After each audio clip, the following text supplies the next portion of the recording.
people, welcome back to my channel. This is your Mama Sam. Hola mga amigo, amiga, kumare at kumpare. Kamusta kayong lahat? Sana lahat po kayo ay okay at safe ngayong araw na ito. At syempre, kung ako naman ang tatanungin nyo, nakikita naman ninyo ang beauty ng Mama Sam ninyo.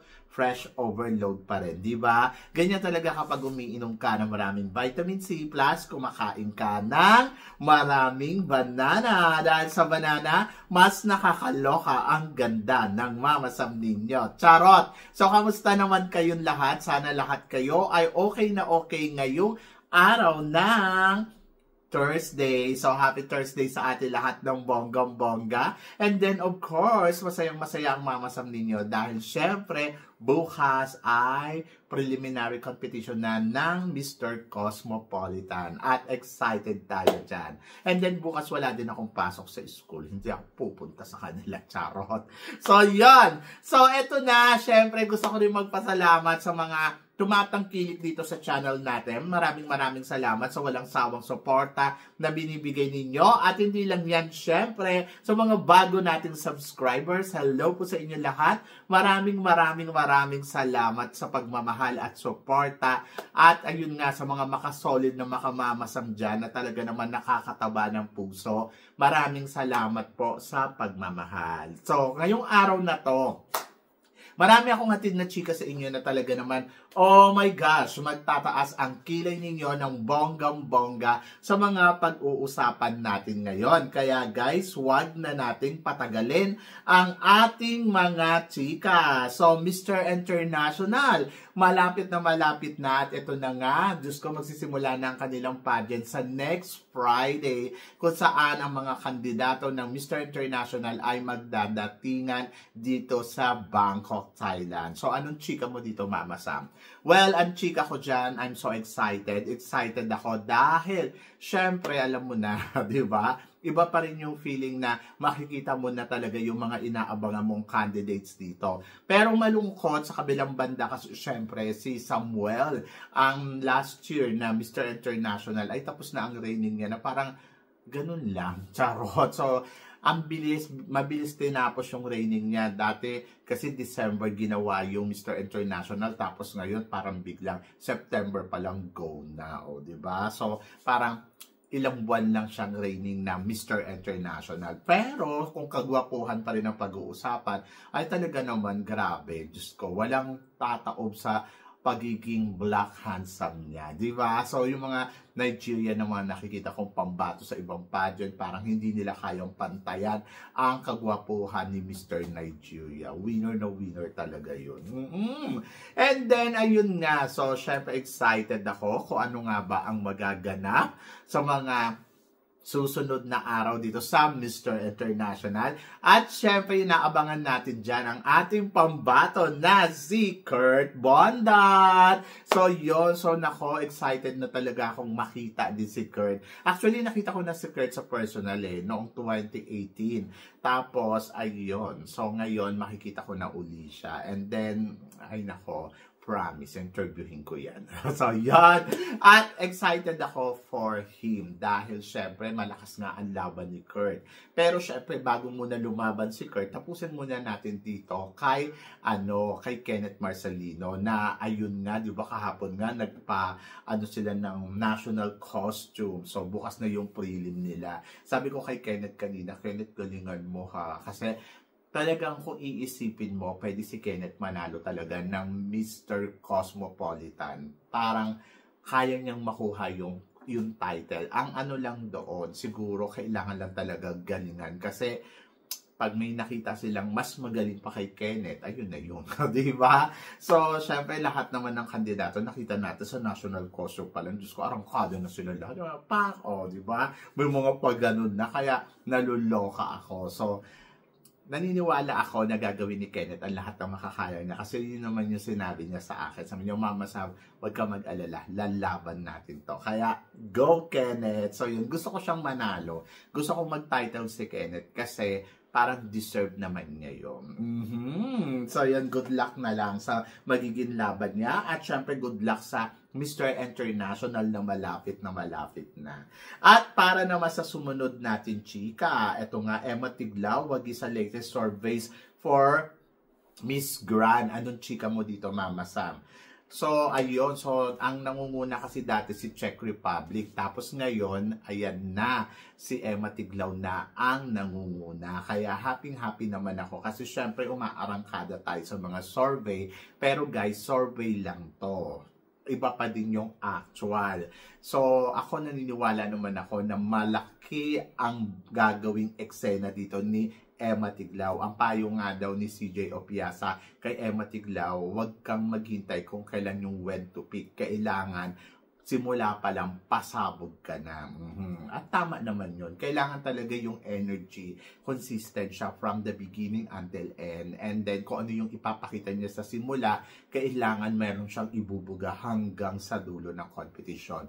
Medyo mahirap kasi mahaba-haba ang labanan at marami at hindi natin alam kung anong arangkada ng ibang country. Pero nandoon ako na siguro supportahan natin sa Emma Tiglao ng buong puso at saka syempre magtiwala lang tayo sa mga pa-eksena niya sa competition.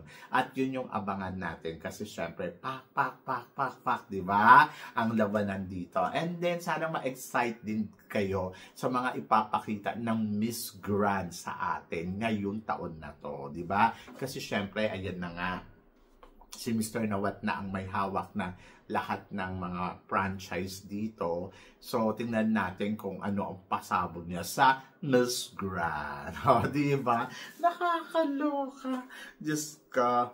Pero ito ang mas nakakaloka. Siyempre, Chelsea Fernandez. Ayan nga, pasabog din si Chelsea Fernandez sa social media ngayon dahil talagang tuloy-tuloy ang kanyang eksena. Galing siya sa Vietnam, tapos ngayon may mga commitments siya dyan sa Philippines. Ay, bongga yan. So ako para sa akin, si Chelsea Fernandez, kaabang-abang din ang magiging laban nito sa Miss Cosmo dahil alam naman natin na talagang handang-handa din yung makipagpukpukan, makipagbardagulan sa mga kandidata na lalahok doon. Ang sabing ganun, malakas daw ang laban ni Panama. Pero syempre, ang maganda dito, napuntahan na ni Chelsea yung Vietnam, and then nakita niya na rin yung mga malalakas na makakalaban niya katulad ni Panama. So syempre may idea na siya kung ano ang dapat niyang gawin at gawing eksena sa Miss Cosmo. Hindi ko lang alam kung nagustuhan siya ni Bawang or ano ba, nag-usap ba sila kasi hindi naman natin finalo yung yung Miss Cosmo, hindi ko sila pinanood yung mga during na mga event nila noon. Kaya hindi ko alam kung ano ang status ni Chelsea kay Bawang, kung ito ba ay napipisil niya. Pero isa lang yung pinaniniwalaan ko, for sure, magugustuhan ni Bawang etong si Chelsea dahil alam naman natin ang sense of humor ni Chelsea, iba din, di ba? At talagang palaban yan, hindi mo pa pwedeng api-apihin yan ng ganun-ganun lang dahil lalaban yan. Kung pasarela ang pag-uusapan, Diyos ko, makikipagpukpukan yan ng bonggang-bongga doon. At kung pag-uusapan naman ng eksena, ay nako, eksenadora yan. At matalino pa. So yon, kaya talagang excited ako sa magiging laban ni Chelsea. But tignan natin, di ba?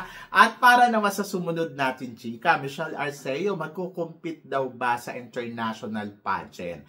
Ayan, so maraming nga nagtatanong sa akin kung magkukumpit nga ba ang Michelle Arceo bilang Miss Tourism World. Oo. Ang alam ko, yes, magkukumpit siya dahil itong kinuhang tourism na to, ito yung dating hawak ni Mr. Arnold na nakuha niya uli yung franchise. And then, ayun. So, may pag-asa na mag-compete si Michelle Arceo sa international pageant very soon. So, wala pa announcement kung saan, kailan, pero mag-abang lang tayo. But hindi matatapos ngayong taon na to ay baka makapag-compete ang Michelle Arceo sa international pageant. So, laban yan. So, naniniwala naman ako, pagdating sa international, ay kayang umarangkada ng bonggong-bongga ng Michelle Arceo. Kaya, ay nako, waiting ako dyan. Diba? So, yon, abangan natin. And good luck, diba? Good luck sa kanya.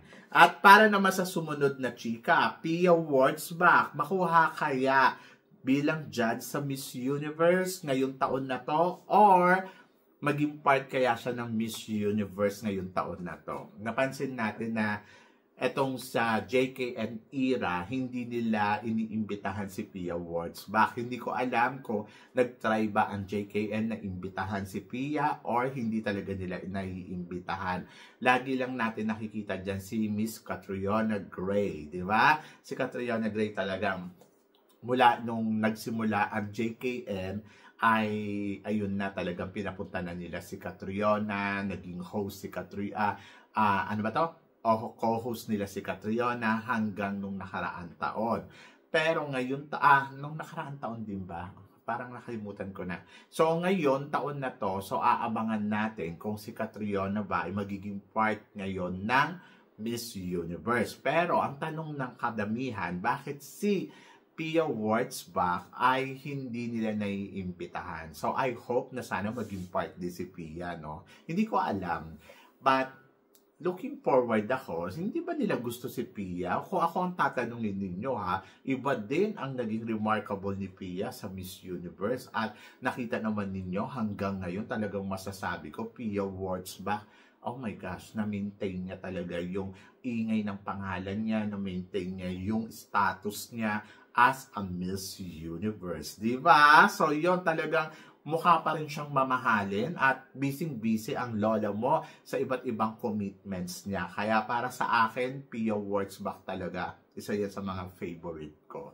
And I hope na sana maging part si Pia Wurtzbach sa darating na Miss Universe. So, diba? So, looking forward tayo dyan, syempre.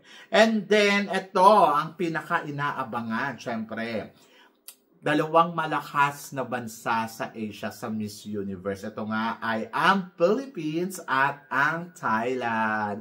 Yes, isa sa kanila talaga ang pinakabongga ang magiging eksena sa Miss Universe. So, yun yung abangan natin.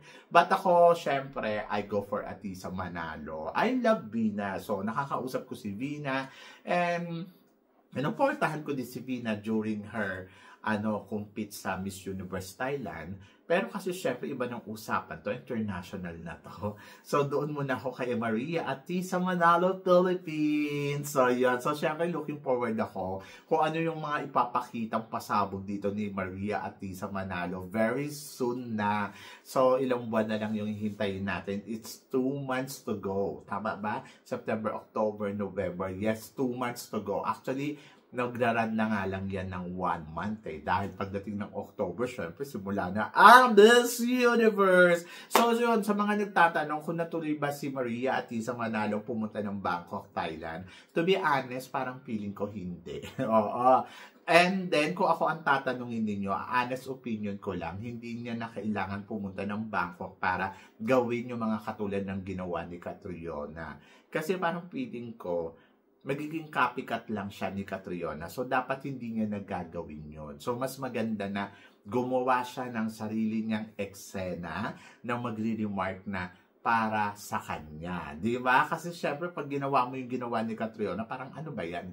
Gaya-gaya putumaya lang ang mangyayari. So, para sa akin, dapat ang gawin ni Maria Atisa Manalo ay umeksena siya ng sarili niya. Kumbaga parang pwede naman niyang i-package ang Thai and Philippines. Yung mga tipong ganon.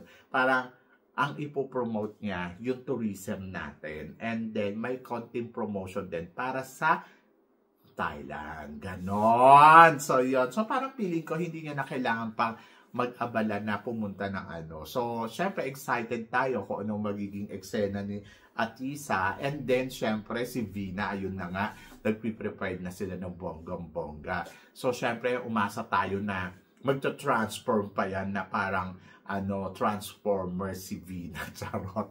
So, yun. And then, alam naman natin, Diyos ko, talaga yung styling nila, sagad kung sagad. Iniisip ko nga minsan ano pa bang isasagad nila sa styling nila?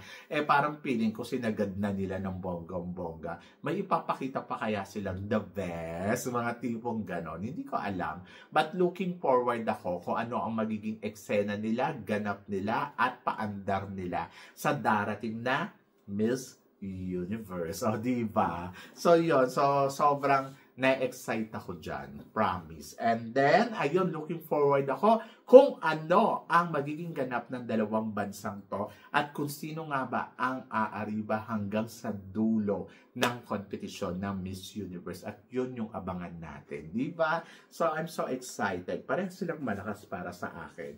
Pero ito ang mas bongga. Papa Nawat disappointed. Oho, Telemundo medyo chipipay daw. Sabing ganon. Papa Nawat medyo dismayado sa kalalabasan ng Miss Universe dahil hindi maabot ng Telemundo ang kanyang standard na 4K resolution, 384 times 201. So, makaluma pa kasi ang Telemundo na 1080 1080p resolution lamang. So ang gusto kasi ni Mr. Nawat na talagang bongga talaga ang resolution. Sino ba naman ayaw na hindi bongga ang resolution? So dapat talaga nag-upgrade, di ba? So yun. So ako para sa akin si Mr. Nawat talagang medyo maselan sa mga ganyan. Kumbaga parang gusto niya talaga best of the best. Ganon. Pero kung ako, dead man na lang. Kasi yun lang yung nila. Gusto nila Telemundo. Diwag. Diba? So hayaan mo na maging chipanga yung Miss Universe resolution nila. Charot. And then, ako para sa akin, hindi ko masisisi si Mr. Nawat kasi nga gusto niya very upgraded yung mga ginagamit at talagang gusto niya talaga bongga. At ako naman, agree naman ako sa ganun. Diyos ko, sino ba naman yung gusto mong mapanood parang 2025 na ang napapanood mo pa rin yung pang 1990, di ba?